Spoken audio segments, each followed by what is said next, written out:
तो आप लोग पूछेंगे कि अगर वेट नॉर्मल है तो ये ओबेसिटी क्या हुई।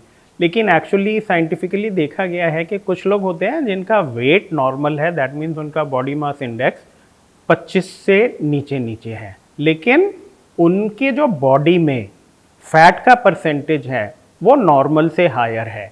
तो अगर फैट का परसेंटेज हायर है नॉर्मल से, तो this is actually for all purposes obesity, और इसको हम लोग बोलते हैं नॉर्मल वेट ओबेसिटी। तो जनरली ये है कि पुरुषों में रफली 20 से 25% से ज़्यादा अगर फैट है तो नॉर्मल वेट ओबेसिटी हो सकता है, और महिलाओं में ये रफली 30% से अगर ज़्यादा है तो नॉर्मल वेट ओबेसिटी हो सकता है।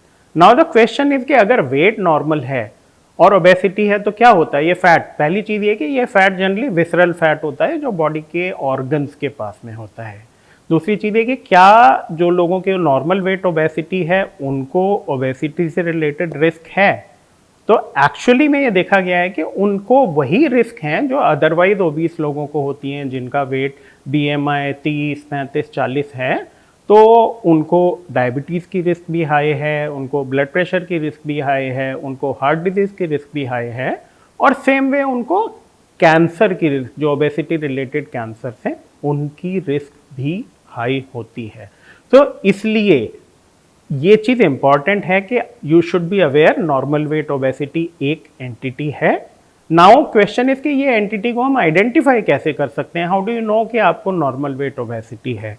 तो इसमें से जनरली एक बॉडी कंपोजिशन की एनालिसिस होनी चाहिए। तो एक डेक्सा स्कैन होता है जो ड्यूअल एनर्जी एक्सरेज यूज़ करते हैं, ये कॉमनली हम लोग बोन्स की स्ट्रेंथ के लिए करते हैं, बट ये मसल मास और लीन बॉडी मास उसका भी हमें रेशो दे सकता है, फैट परसेंटेज के बारे में बता सकता है, और there are some other ways through which body composition analyse हो सकती है। और अगर उसमें आपका फैट परसेंटेज हायर है तो you are suffering from normal weight obesity.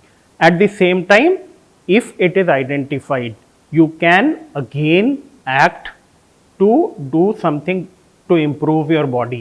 उसमें क्या है कि आपको अपनी डाइट इंप्रूव करनी है, which should be healthy diet, junk food reduce करना है, एक्सरसाइजेज करनी है जिसके थ्रू आपका मसल मास बढ़ सके और आपका वेट ना बढ़े, ताकि वेट वहीं रहे लेकिन आपका फैट का परसेंटेज कम हो।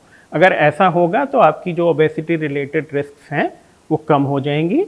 I am Dr. Arun Kumar Goyal. I am a surgical oncologist, cancer surgeon at Andromeda Cancer Hospital. If you find the information provided in this video useful, please subscribe to the channel. Thank you.